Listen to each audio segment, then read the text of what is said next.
Hello दोस्तों, आज हम प्रस्तावना को देखने वाले हैं। इसको कंप्लीट टॉपिक को ही देख लेंगे जिससे कि आने वाले किसी भी एग्जाम में आपका क्वेश्चन न छूटे। इसमें हम देखते हैं प्रस्तावना किनके द्वारा दिया गया था, मतलब इसका प्रस्ताव किसने रखा था, उद्देश्य का पहले नाम था। इसका ये भी पूछा गया है कि प्रस्तावना से पहले नाम क्या था, या फिर उद्देशिका का नाम बदल के क्या रख दिया गया था। संविधान में प्रस्तावना में कितने बार संशोधन हुए हैं, कौन कौन से वर्ड जोड़े गए हैं, इस तरह से क्वेश्चन बनते हैं। कुछ कमेंट पूछ लेता है तो उस सारे को हम डिस्कस करेंगे, एक ही वीडियो में कोशिश करेंगे इसको निपटा देने का। दूसरा वीडियो हम एमसीक्यू बेस्ड रख लेंगे ताकि आपको लगे कि यूपीएससी हो या बीपीएससी हो या बिहार दरोगा हो या फिर अदर स्टेट का भी हो, इससे क्वेश्चन बाहर ना जाए। 99% कोशिश है मेरी कि आपको लगभग क्वेश्चन इससे बाहर नहीं जाने की संभावना रहेगी। हम भी थोड़े बहुत मेहनत किए हैं, तो उसे देखते हैं। पहला देखते हैं, 13 दिसंबर 1946 को पंडित जवाहरलाल नेहरू द्वारा, ये देखेंगे 13 दिसंबर 1946 को पंडित जवाहरलाल नेहरू द्वारा संविधान सभा में उद्देश्य प्रस्ताव रखा गया था। ठीक है, सिर्फ इतना ध्यान रखना है इससे कि 13 दिसंबर 1946 को पंडित जवाहरलाल नेहरू के द्वारा उद्देश्य प्रस्ताव रखा गया था। अगला है 22 जनवरी 1947 को ये उद्देश्य प्रस्ताव स्वीकार हो गया था। उद्देश्य प्रस्ताव स्वीकार कब हुआ था? वो 22 जनवरी 1947 को हुआ था। तो दूसरा लाइन से सिर्फ इतना ध्यान रखना है। इसका पीडीएफ ऑलरेडी हम Telegram channel BPSC for you पे डाल दिए हैं, जो कि नाम ऐसे हैं बीपीएससी फॉर यू YOU है। ठीक है, जिन्हें चाहिए वो यहाँ से पीडीएफ ले सकते हैं। आगे देखते हैं, संविधान की प्रस्तावना इस उद्देश्य प्रस्ताव पर आधारित होने के कारण प्रस्तावना को उद्देशिका भी कहा जाता है। प्रस्तावना को उद्देशिका क्यों कहा जाता है? अब 2 मार्क्स के क्वेश्चन ये पूछे जा सकते हैं। ठीक है, प्रस्तावना को उद्देशिका इसलिए कहा जाता है क्योंकि यह उद्देश्य प्रस्ताव जो यहाँ है ना, उद्देश्य प्रस्ताव जो जवाहरलाल नेहरू के द्वारा रखा गया था, उसी का बाद में नाम बदल के प्रस्तावना कर दिया गया था, जिसकी वजह से इसे उद्देशिका भी कहा जाता है। तो इतना तक आई होप कि आपके क्लियर होंगे। आगे देखते हैं, 22 जनवरी 1947 को ही संविधान सभा में मोहन लाल सक्सेना उद्देश्य प्रस्ताव को उर्दू में अनुवाद किया। एक चीज यहाँ से और ध्यान रखना है कि संविधान सभा में ये उद्देश्य प्रस्ताव जो था, उद्देश्य प्रस्ताव किनके द्वारा उर्दू में ट्रांसलेट किया गया था? तो वो किया गया था मोहन लाल सक्सेना के द्वारा किया गया था। ठीक है, आगे देखते हैं, संविधान सभा द्वारा 17 अक्टूबर 1949 को प्रस्तावना को स्वीकार किया गया था। तो प्रस्तावना को कब स्वीकार किया गया था? तो 17 अक्टूबर 1949 को प्रस्तावना को स्वीकार किया गया था, जबकि 26 जनवरी 1950 को प्रस्तावना लागू किया गया। स्वीकार करना और लागू करना में अंतर होता है। स्वीकार करना इसका ये मतलब है कि यहाँ पे स्वीकार करना का ये मतलब है कि हाँ, हम एक्सेप्ट करते हैं, और लागू करना जब से इम्प्लीमेंटेशन हो जाता है, मतलब हम स्वीकार कर लिए हैं पर लागू नहीं किए हैं। और प्रस्तावना लागू कब हुआ था? तो 26 जनवरी 1950 को लागू हुआ था। ये सिर्फ ये लाइन कई एग्जामों में उठा के पूछे हैं। यूपीएससी ने भी शुरुआत में उठाया है। ओल्ड पेपर जब 19 के आसपास के पेपर देखे होंगे तो लगभग ये लाइन उसमें तो एक बनता है ना सेंटेंस टाइप, तो ये लाइन उसमें भी उठा के दिया गया है। और ग्रुप डी में तो नंबर ऑफ टाइम्स पूछे गए हैं, जैसे बिहार कांस्टेबल में भी पूछे गए हैं, फायरमैन के एग्जाम में पूछे गए थे प्रश्न, तो उसे भी ध्यान रखेंगे। प्रस्तावना में भारत शब्द को 2 बार प्रयोग किया गया है। अगर क्वेश्चन हार्ड बनाना हुआ तो ये भी पूछ सकता है। ये यूपीएससी और बीपीएससी के लिए, स्टेट पब्लिक सर्विस के लिए ये काम होता है कि इतना खोद के पूछना। तो ये भी ध्यान रखेंगे कि भारत शब्द का 2 बार उल्लेख किया गया है। आगे देखते हैं, बेरुवाद 1946 में ये निर्णय दिया गया कि प्रस्तावना संविधान का भाग नहीं है। बेरुवारी वाद 1960 में हुआ था, जिसमें ये निर्णय दे दिया गया था कि प्रस्तावना जो है वो संविधान का भाग नहीं है। फिर क्या हुआ? फिर केशवानंद भारती आए और केरल राज्य के बीच एक टकराव हुआ। केशवानंद भारती और केरल राज्य के बीच एक टकराव हुआ 1973 में। 1973 में ये निर्णय दिया गया कि प्रस्तावना संविधान का भाग है और उसमें संशोधन किया जा सकता है। तो जब केशवानंद भारती और केरल राज्य के बीच जब टकराव हुआ तो फाइनल ये डिसीजन आया बेरुवारीवाद में तो ये निर्णय आया था कि संविधान प्रस्तावना की भाग नहीं है, जबकि केशवानंद भारती में ये निर्णय आया कि प्रस्तावना संविधान का भाग है और उसमें संशोधन किया जा सकता है। ठीक है, प्रस्तावना में अब तक एक बार संविधान संशोधन हुआ था। आप एक चीज और गौर करोगे तो यहाँ पे देखो, इसमें बताया गया है कि संशोधन किया जा सकता है। एक कब हुआ? 1973 में बोला गया, 1973 में बोला गया, और 1976 में, जबकि 42वां संविधान संशोधन कब हुआ था? 1976 में। तो 3 साल बाद ही प्रस्तावना में एक संशोधन हुआ, जिसमें कि समाजवाद, पंथ निरपेक्ष और अखंडता, ये 3 शब्द जोड़े गए। समाजवादी, पंथ निरपेक्ष, अखंडता, ये 3 शब्द जोड़े गए।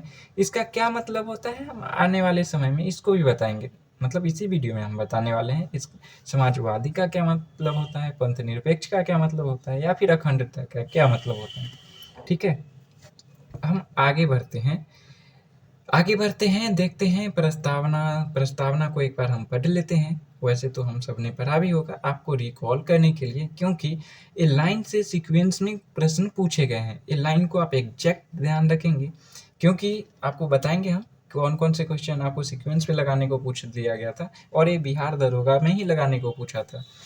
हम भारत के लोग भारत को एक संपूर्ण प्रभुत्व संपन्न समाजवादी, पंथ निरपेक्ष, लोकतंत्रात्मक गणराज्य बनाने के लिए तथा उसके समस्त नागरिकों को सामाजिक, आर्थिक और राजनीतिक न्याय, विचार, अभिव्यक्ति, विश्वास, धर्म और उपासना की स्वतंत्रता, प्रतिष्ठा और अवसर की समता प्राप्त कराने के लिए तथा उन सब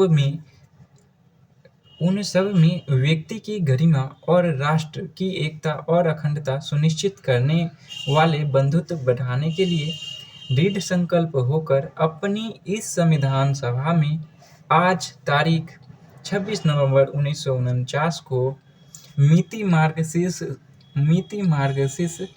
शुक्ला सप्तमी है, फिर है संवत 2006 विक्रमी। इतना आप नहीं भी ध्यान रखेंगे तो कोई बात नहीं, आप सिर्फ 26 नवंबर 1949 को हुआ था ये ध्यान रखेंगे। को एकत्र द्वारा इस संविधान को अंगीकृत, अधिनियमित और आत्मसमर्पित करते हैं। प्रस्तावना में 26 नवंबर 1949 की तिथि का उल्लेख किया गया है। इस तिथि को संविधान अंगीकृत किए जाने का उल्लेख है, जैसा कि हमने आपको पिछले पेज पे बताया था। आपको हम हर एक वर्ड का मतलब समझाने वाले हैं। प्रस्तावना में 26 नवंबर 1949 को तिथि का उल्लेख है। इसी तिथि को संविधान अंगीकृत किए जाने का उल्लेख भी प्रस्तावना में है। ठीक है, प्रस्तावना में लोक, नागरिक तथा व्यक्ति तीनों शब्दों का उल्लेख है। कौन कौन से शब्दों का उल्लेख है ये पूछा जा सकता है, तो इसमें लोक, नागरिक तथा व्यक्ति का उल्लेख है, जबकि प्रस्तावना में जनता शब्द का कहीं भी उल्लेख नहीं है। ठीक है, अब आपको 2-3 डाउट बनने लाजमी है कि भाई समाजवादी का क्या मतलब होता है, फिर प्रतिष्ठा तो जानते होंगे, समता का क्या मतलब होता है, और भी 2-3 इसमें जो टर्म्स आए हैं उसको का क्या मतलब होता है हम आगे देखने वाले हैं। ठीक है, आप टेंशन ना ले, हम हर एक वर्ड को क्लियर करेंगे। आपको इससे बाहर डाउट जाने की संभावना बहुत कम है, अगर जाए तो फिर कमेंट बॉक्स आपके लिए खुला होता है। प्रस्तावना को देखने से निम्न बातें स्पष्ट होती हैं। प्रस्तावना को देखने से कौन कौन सी बातें हमें पता लगती हैं, तो संविधान का स्रोत क्या है, संविधान का स्रोत क्या है, तो उसका उत्तर जो आप एक क्वेश्चन आपको डिफरेंट एग्जाम में पूछा गया था, यूपी पीसीएस में पूछा गया था, शॉर्ट क्वेश्चन में था कि प्रस्तावना को देखने से क्या बात स्पष्ट होती है, या फिर प्रस्तावना को देखने से हमें क्या पता लगती है। तो 2 मार्क्स के क्वेश्चन आपको ऐसे पूछे जा सकते हैं। तो इसका होगा, प्रस्तावना में हम भारत के लोग जैसे शब्दों का उल्लेख है। इस शब्दावली से 2 बातें स्पष्ट होती हैं। पहला, संविधान का निर्माण भारत की जनता ने किया है, अर्थात भारत की जनता संविधान का स्रोत है। तो संविधान का स्रोत क्या है, तो वो भारत की जनता है। ये बात कैसे पता लगती है, तो हम भारत के लोग हैं, ये शब्द का उल्लेख है, पहला ही लाइन में हम भारत के लोग उल्लेखित हैं। इस वजह से हमें ये पता लगता है कि भारत की जनता के द्वारा संविधान जो है, संविधान का निर्माण किया गया है। आगे हैं, भारत में जनता सर्वोच्च है। आपको पता होगा कि प्रधानमंत्री की भी नियुक्ति हम लोगों के द्वारा भेजे गए एमएलए के द्वारा किया जाता है, एमएलए एमपी के द्वारा किया जाता है। We the people of India, ये लाइन बिहार दरोगा ने कई बार पूछ लिए थे, एक दो बार पुराने पेपर में पूछे गए थे। We the people of India, ये बात किसने कही थी? We the people of India, ये बात कही थी नानी पालखीवाला ने। We the people of India किसने कही थी? वो कहा था नानी पालखीवाला ने लिखा है, ठीक है। प्रस्तावना में जो लिखा है we the people of India, वो नानी पालखीवाला के द्वारा लिखा गया।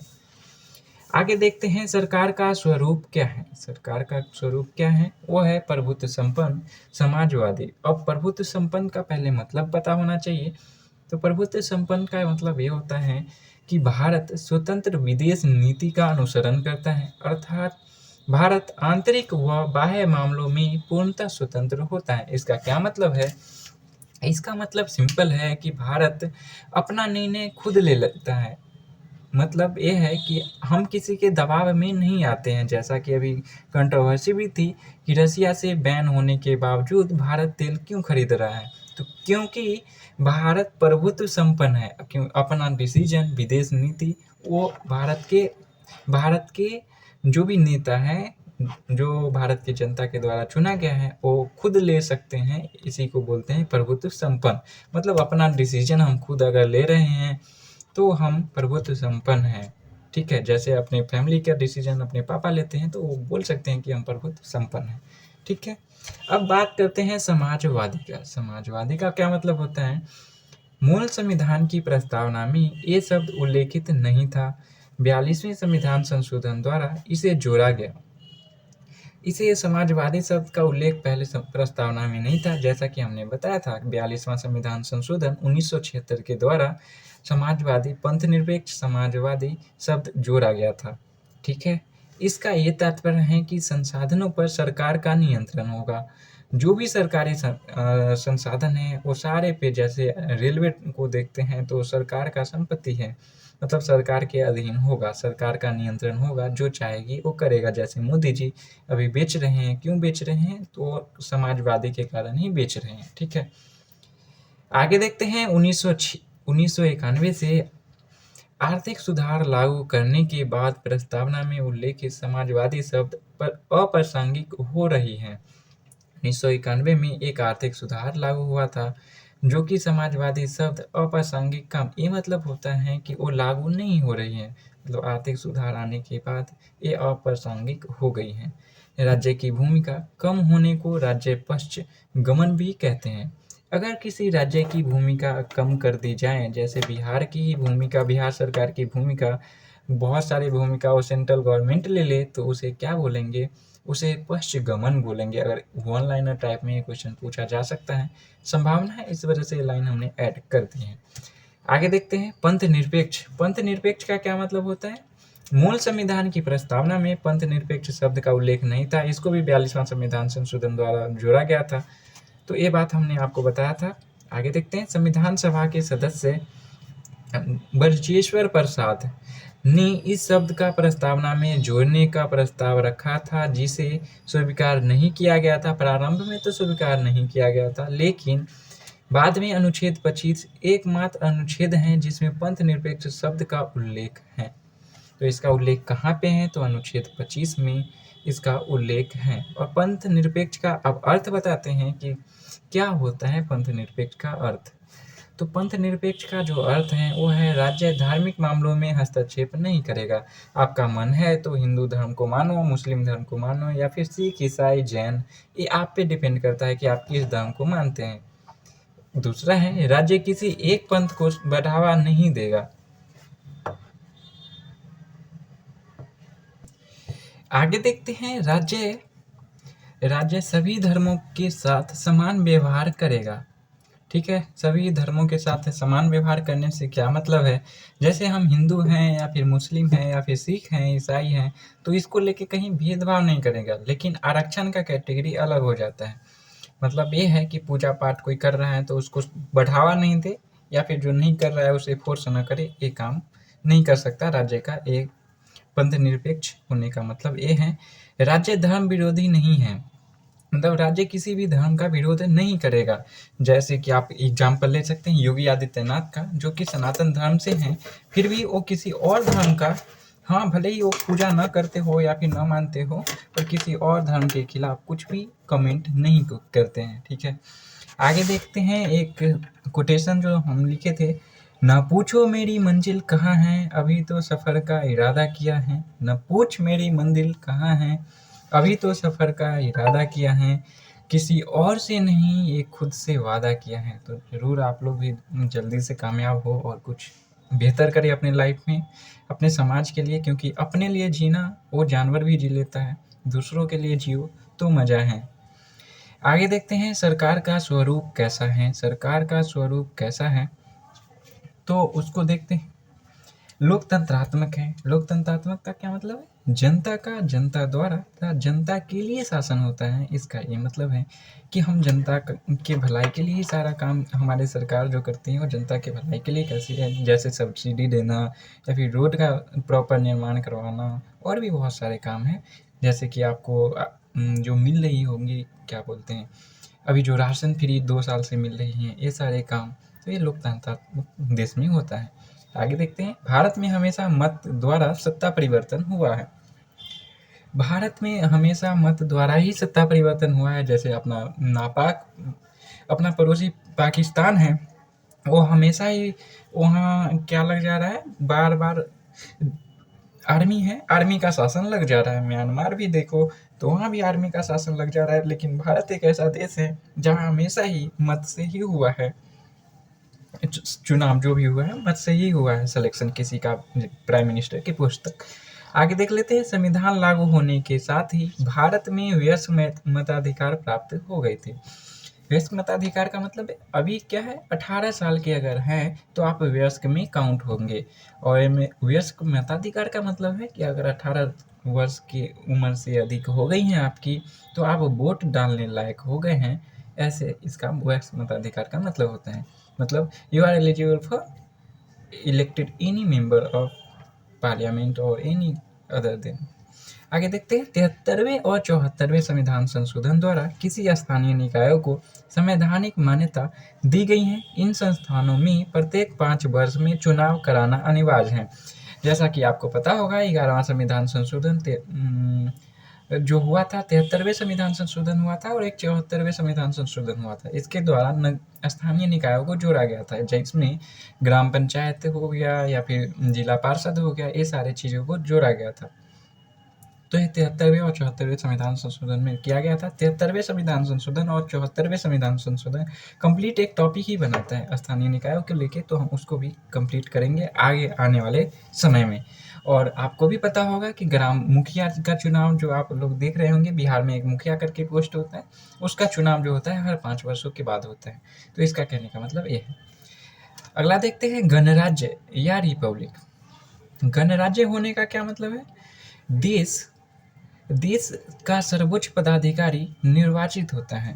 देश का सर्वोच्च पदाधिकारी निर्वाचित होता है। 26 जनवरी 1950 को संविधान प्रस्तावना लागू हुआ था। संविधान की प्रस्तावना को लागू कब हुआ था? 26 जनवरी 1950 को हुआ था। 26 जनवरी 1950 से ही भारत गणतंत्रात्मक राष्ट्र बना है। गणतंत्रात्मक का मतलब हम आगे समझाएंगे आपको। जहाँ लोकतंत्र हो वहाँ गणतंत्र भी हो, ऐसा कोई आवश्यक नहीं है। जहाँ लोकतंत्र हो वहाँ गणतंत्र हो, ऐसा कोई आवश्यक नहीं है। आगे देख लेते हैं, संविधान के उद्देश्य क्या है। संविधान का उद्देश्य, हम जो पढ़ रहे हैं संविधान क्यों पढ़ रहे हैं, इसका उद्देश्य क्या है, आखिर जानना क्या है, समरी क्या है, ये क्या है, हम देखते हैं। जैसे न्याय प्रस्तावना में 3 प्रकार के न्याय का उल्लेख किया गया है, सामाजिक, आर्थिक और राजनीतिक। बिहार दरोगा के एग्जाम में और बीपीएससी ने इसको पूछा था, कई बार पूछा है। आरएएस में भी ये क्वेश्चन पूछा गया था, सामाजिक, आर्थिक और राजनीतिक। कभी ये पूछ लिया है कि कितने प्रकार के न्याय का उल्लेख संविधान में किया गया है, तो हो गया 3। या फिर अगर पूछ ले इनमें से सीक्वेंस में लगाने के लिए पूछ ले, सामाजिक, आर्थिक और राजनीतिक, तो सीक्वेंस में ही है सामाजिक, आर्थिक, राजनीतिक। अगर जैसे बीपीएससी में दोगे तो यूपीएससी में दोगे तो ऐसे प्रश्न बनने की संभावना रहेगी। और एक पूछा जाता है कि नीति निर्देशक तत्वों के तहत अनुच्छेद 38 में इन तीनों का उल्लेख है। तो प्रस्तावना के अलावा इनका उल्लेख और कहाँ पे है ये पूछा जा सकता है। जो न्याय है ना, सामाजिक, आर्थिक और राजनीतिक न्याय 3 प्रकार का होता है, वो प्रस्तावना के अलावे और कहाँ पे उल्लेखित हैं। तो अनुच्छेद 38 में है, जो कि डीपीएसपी के नाम से जाना जाता है। डीपीएसपी में अनुच्छेद 38 डीपीएसपी के अंतर्गत भी होता है। 36 से 51 तक डीपीएसपी में आते हैं। आपको आर्टिकल ना पता हो तो उसे भी ध्यान रखेंगे। आगे देखते हैं। डॉक्टर अंबेडकर को सामाजिक एवं आर्थिक न्याय का अग्रदूत कहा जाता है। तो सामाजिक एवं आर्थिक न्याय जो है वो किनके द्वारा लागू किया गया था? डॉक्टर अंबेडकर के सिफारिश पे लागू किया गया था, या फिर उनके द्वारा इसका प्रस्ताव रखा गया था, जो कि लागू भी हुआ। आगे देख लेते हैं सामाजिक न्याय। जैसा कि हमने 3 प्रकार का न्याय बताया था, सामाजिक, आर्थिक और राजनीतिक, जिसमें सामाजिक का क्या मतलब होता है तो उसको देख लेते हैं। समाज में किसी भी प्रकार का भेदभाव न हो, लोगों को अमीरी गरीबी भेदभाव किए बिना रोजगार का अवसर मिले, इसका मतलब होता है सामाजिक न्याय।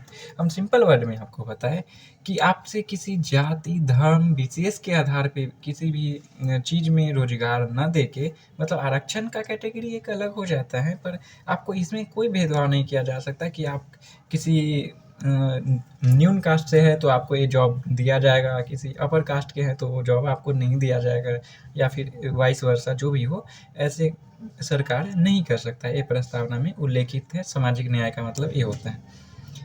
आगे देख लेते हैं राजनीतिक न्याय। राजनीतिक न्याय क्या होता है? बिना किसी भेदभाव के शासन में भागीदारिता का अवसर मिले। मतलब आप भी चाहे, अगर आप भी एलिजिबल हैं तो आप भी किसी भी राजनीतिक मतलब किसी भी, जैसे आप मुखिया का चुनाव लड़ सकते हैं अगर आपकी एज उतनी है, या फिर जो भी होता है क्राइटेरिया मुखिया का चुनाव लड़ने के लिए, तो आप स्वतंत्र हैं कि आप लड़ सकते हैं। इवन आप किसी भी चीफ मिनिस्टर का भी चुनाव लड़ना हो तो आप लड़ सकते हैं, इसमें कोई भी इशू नहीं है किसी को भी। और प्रस्तावना में ना 5 प्रकार की स्वतंत्रता का उल्लेख है। तो कई बार ये पूछा गया है कि कितनी प्रकार की स्वतंत्रताओं का उल्लेख है प्रस्तावना में, तो वो 5 प्रकार का है, जिसमें पहला है विचार, दूसरा है अभिव्यक्ति, तीसरा है विश्वास, चौथा है धर्म, 5वां है उपासना। उपासना तो आप जानते ही होंगे, बाकी विचार भी जानते होंगे, अभिव्यक्ति का भी मतलब पता है, विश्वास का भी मतलब पता है, धर्म का भी मतलब अपने को पता है। तो इस पर डिस्कस करने का कोई मतलब बनता नहीं है। आगे देखते हैं। विचार एवं अभिव्यक्ति। विचार एवं अभिव्यक्ति स्वतंत्रता अनुच्छेद 19 के 1 के ए में भी उल्लेखित हैं। आपको ये पूछा जा सकता है कि विचार और अभिव्यक्ति, जैसे प्रेस की जो स्वतंत्रता है वो 19(1) के ए में है, ये प्रस्तावना के अलावे किस आर्टिकल में उल्लेखित है? एक प्रश्न बने भी हैं और आगे भी बन सकते हैं, तो ये ध्यान रखेंगे कि जो विचार और अभिव्यक्ति की स्वतंत्रता है वो 19(1) के ए में है। अब फिर धर्म की स्वतंत्रता का उल्लेख एक तो प्रस्तावना में, दूसरा कहाँ है? दूसरा है अनुच्छेद 25 से 28। 25 से 28 में है धर्म की स्वतंत्रता का उल्लेख। ठीक है, आगे देख लेते हैं समता का क्या मतलब होता है। तो समता 2 प्रकार की समता होती है, अवसर और प्रतिष्ठा की समानता। अवसर का भी मतलब आपको पता होगा और प्रतिष्ठा का भी मतलब आपको पता होगा। हम ऐसा मान के चलते हैं कि यह बात आपको पता होनी चाहिए। आगे देख लेते हैं अनुच्छेद 16 और 39 में भी अवसर की समानता का उल्लेख किया गया है। तो आजकल जो क्वेश्चन बन रहे हैं ना, वो इस प्रकार से ही बन रहे हैं कि ये समता का उल्लेख जैसे प्रस्तावना में तो है ही, और किस किस आर्टिकल में इसका उल्लेख है। तो ए में दे देगा आर्टिकल 16, बी में दे देगा 39, सी में दे देगा ए और बी, और डी में दे देगा नन ऑफ एबव। तो आप बता सकते हैं कि 16 और 39 दोनों में ही उल्लेखित है। एक बार हम क्वेश्चन भी करेंगे ताकि आपका कोई भी कन्फ्यूजन न रहे। आगे देखते हैं बंधुत्व। बंधुत्व का क्या मतलब होता है? सभी लोग मानव को मानव के रूप में ही समझेंगे। ऐसा नहीं है कि किसी को भी आप बुलाएं या फिर आपके साथ पास कोई लेबर है उसे जानवर की तरह कटा रहे हैं, तो ऐसा करना संविधान अलाउ नहीं करता है। या फिर किसी को, जैसे बंधुआ मजदूरी पहले चलती थी, ऐसा कुछ भी अलाउ अब नहीं है। ठीक है, प्रस्तावना में कुछ कथन कहे गए थे, जैसे कि कुछ एग्जामों में एक कथन पूछे जा रहे हैं बार बार, तो हम उस कथन को देख लेते हैं कि कौन कौन से स्टेटमेंट किसके द्वारा दिया गया था। जैसे एक थे ठाकुर दास भार्गव जो थे, वो संविधान का सर्वाधिक महत्वपूर्ण संविधान का आत्मा है। संविधान का सर्वाधिक भाग संविधान की आत्मा है। मतलब ये किसके बारे में कहा गया था? प्रस्तावना को संविधान का आत्मा के रूप में सर्वाधिक बार किसने प्रयोग किया था? वो था ठाकुरदास भारत के द्वारा। के मुंशी जो थे वो बताते प्रस्तावना संविधान की जन्म कुंडली है। तो एक क्वेश्चन ग्रुप टी में पूछा गया था, इसी बार पूछा गया था, प्रस्तावना संविधान की जन्म कुंडली है, ये किसने कहा था? तो वो कहा था के एम मुंशी के द्वारा वो कहा गया था। आगे देखते हैं, संविधान का परिचय है, जो प्रियम्बल है ना प्रस्तावना, वो संविधान का परिचय है। ये बात नानी पालखीवाला ने कहा था। नानी पालखीवाला ने ये बात कहा था कि संविधान की जो परिचय पत्र है ना वो प्रियम्बल है। जैसा अपना परिचय पत्र जो होता है किसी कॉलेज का, वो आपको देता है, जिसमें आपका नाम होता है, आपके पापा का नाम होता है, आपका मोबाइल नंबर होता है, उस पर आपका फ़ोटो होता है, तो ये और कॉलेज का डिटेल होता है। तो उसी का मतलब है परिचय पत्र। परिचय पत्र का मतलब अगर ना समझ में आए तो वो होता है। शिवन लाल सक्सेना ने क्या कहा था? शिवन लाल सक्सेना ने महात्मा गांधी शब्द जोड़ने का प्रस्ताव रखा गया था, लेकिन यह पारित नहीं हुआ था। महात्मा गांधी शब्द प्रस्तावना में जोड़ने का प्रस्ताव किसने रखा था? वो शिवन लाल सक्सेना ने रखा था। आगे देखते हैं, एच.बी. कामत।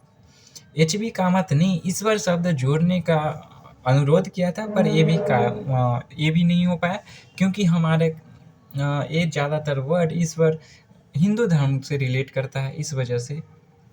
और देवी भी शब्द जो है वो हिंदू धर्म से रिलेट करता है, तो और धर्म को आहट न हो, इसकी वजह से जोड़ा नहीं गया था। अगर इस बार जोड़ा जाता तो और भी जो रिलीजन के मानने वाले हैं वो बोल सकते थे ना, ये शब्द भी जोड़ा जाए। रोहिणी कुमार चौधरी ने कहा था देवी शब्द जोड़ने के लिए उल्लेख किया गया था, लेकिन ये उल्लेखित ही रहा, इसका कोई काम नहीं हुआ। इस तरह से हमने लगभग 26-27 मिनट में प्रस्तावना को कंप्लीट रिवीजन करवा दिया है। बाकी आपने क्लास देखा ही होगा। एक बार हम क्या करेंगे, आपको 100 क्वेश्चन 50 क्वेश्चन जो भी होगा इसका प्लेलिस्ट एक सेक्शन बना देते हैं, पॉलिटी का टॉपिक वाइज आपको अपलोड होते रहेगा। एमसीक्यू भी हम कोशिश करेंगे जल्दी ही अपलोड कर देने के लिए। आप सब हमसे जुड़े, इसके लिए आपको तहे दिल से आभार है। बाकी आपका साथ ऐसे ही बनाए रखिए, ज़्यादा से ज़्यादा लोगों तक शेयर करें, लाइक करें। मिलेंगे हम किसी और वीडियो में किसी और रोचक तथ्य के साथ, जो कि आपके एग्ज़ाम के पॉइंट ऑफ व्यू से बहुत ही महत्वपूर्ण होंगे। आने वाले समय में आप सब जल्दी से जल्दी अपने पथ पे सक्सेस हो, अपने गोल जो बनाए हैं वो पा पाएँ, यही मेरी ईश्वर से कामना रहेगी आप लोगों के लिए। मिलेंगे हम अगले वीडियो में, तब तक बाय बाय।